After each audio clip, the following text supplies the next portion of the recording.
Before Nikki, we have a question from RJ from Power Philippines. Good morning po. So just to clarify, Integra RE is a distribution platform, right? That makes it simpler for businesses and residential households to kind of start their installation process. Correct. Can you walk us through how exactly you make it easier for them? Are you cutting out like permissions? Are you, for example, installing the systems yourselves? Yeah. So we are working more on the supply side. So ang daming you need quite a bit of components to enable installation, di ba? So we integrate all those supply and we supply that sa mga installers. So medyo mas madali yung sourcing sa kanila. And because we are very experienced globally on how to do this, we're able to then qualify materials na mas proven, you know, compared sa I think you can easily source out equipment from China, for example, but the danger on that, and that is something that we see in the Philippines, if we don't have control on the supply, it could also create safety issues which could impact the entire renewable industry. Kasi pag may isang bahay lang dyan na nasunog because of low quality products, it's not just gonna impact that brand, but they're gonna say solar is not safe. So what we're trying to do is trying to standardize that supply. And if you're an installer, ang dami kasing mga air-conditioned installer that are now moving into solar.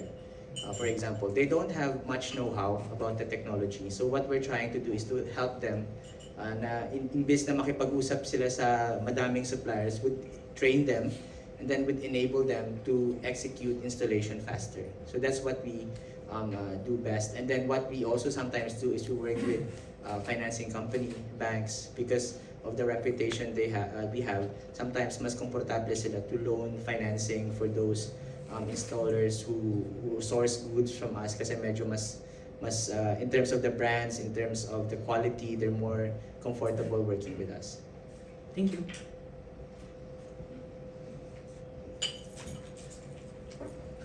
Thank you, RJ. Our next question from Nikki Wang, Entertainment Editor of Manila Standard. Hi.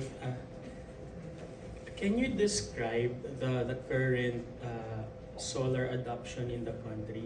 And you mentioned earlier na meron mga hurdle in terms of policy in the Philippines. So what do you think is needed to fast track, solar adoption in the country? Yeah. So the first question is, I guess, the current adoption rate. No, if you look at Philippines, and you would for those who has been covering energy business, you would see na ang daming utility, large-scale projects. We're talking about the 300, 500 megawatts, the MTERA gigawatt hours of installation, diba? So the market is more, at the moment, is more inclined towards the utility scale. Kasi meron ngang energy supply issue, diba? On the other hand, if you look at other countries, they're already past that utility scale. They understand that the solar, that renewable itself, is a distributed generation. It's not one big utility project na isusupply and then i-charge lang sa inyo. What they have done is support policy towards rooftop, more rooftop driven. Kasi imagine if you have a house and then you are self-reliant, that means the energy you produce, you consume. Kung ganun yung lahat ng bahay, wala tayong energy issue di ba? So I think what is, to answer your second question, what might be missing is more of a support on distributed generation. And we know for a fact na medyo mahirap yun kasi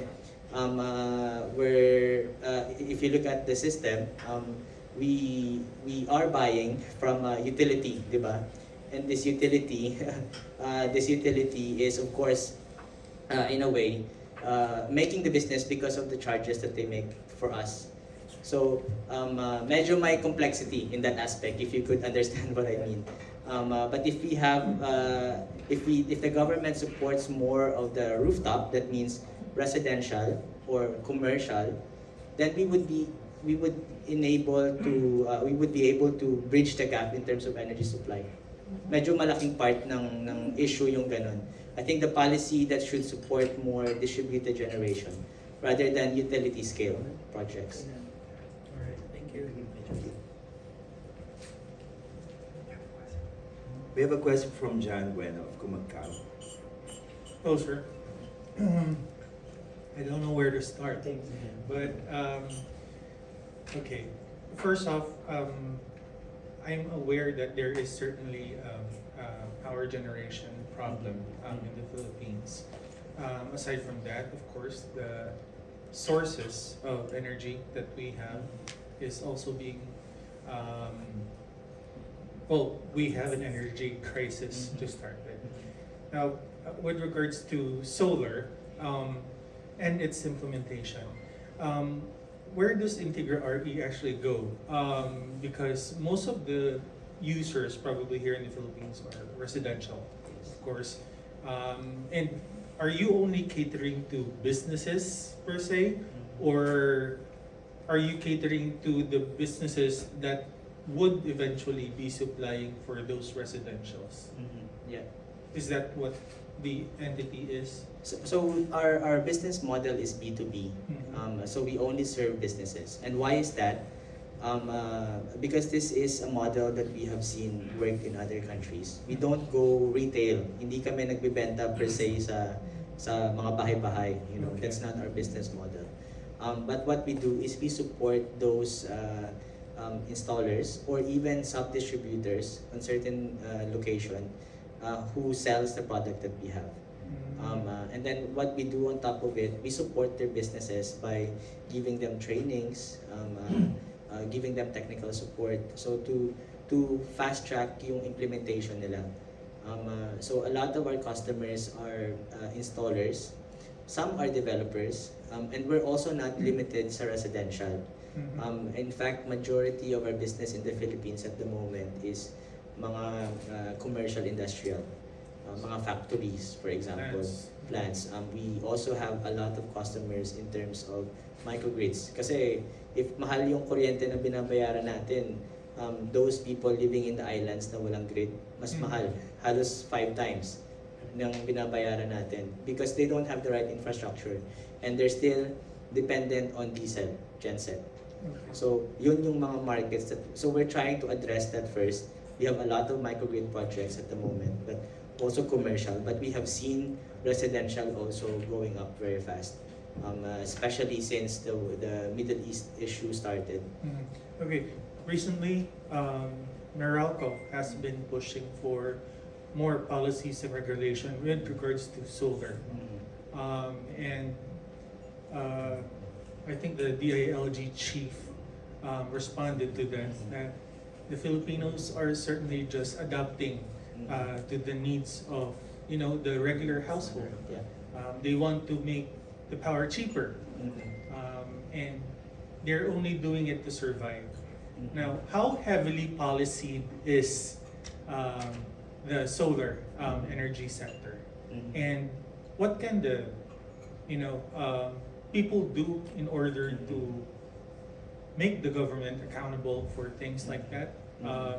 Do they need to lobby with their own congressmen, with their senators to be able to create laws that would lessen the red tape to be able to avail this? Yeah. What can they do? Unfortunately, solar and renewable itself is driven by government policy still. Not just in the Philippines, but in many countries. They're depending on who's in the position, and if they're more in favor of the traditional energy or the renewable energy, that could shift how renewables is executed in certain country, and it's the same in Philippines.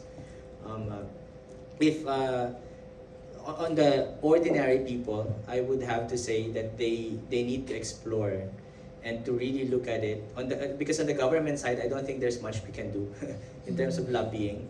But I would start from your household as an example. Kasi people always think, oh, maybe I'll wait until mag-install ako ng solar next year. Hindi ko pa kasi alam. But I could give you an example. If you started installing solar 3 years ago sa bahay nyo, it doesn't matter which capacity. By now, you could be partly getting free electricity na. And that installation is meant to stand for, 20 years, 25 years. So, because of the electricity prices sa Philippines na sobrang taas, yung ROI nyo sobrang bilis. Instead of comparing sa other countries, you'd most likely have an ROI of 3 years. With the batteries, maybe a little bit longer. But then imagine the savings you could make could already maybe pay for 1 semester ng anak nyo sa school. So I think that's already a good start. And then to look at, I guess, energy seriously now. Kasi parang sa atin, normal na eh. Every month may dadating na bill, bayaran na lang natin. Because we don't have any choice. You don't have any choice. But so to start with, so that's why for me, I think we need to educate and we need to make awareness into an action. All right. Having other countries actually do it, in particular, Ireland has some sort of a payment scheme where they encourage each household in their country to put in solar as part of their rooftops.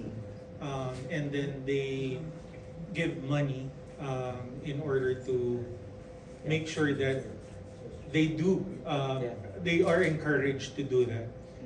Can the Philippines actually be in that same way? Definitely yes.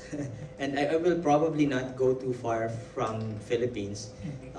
Ireland is of course, the economy, the situation is maybe slightly different than us. But just looking at our neighboring countries like Thailand. So Thailand has recently implemented a scheme wherein if you install solar sa bahay nyo, you would be able to claim that against your income tax. So you get a discount, you know.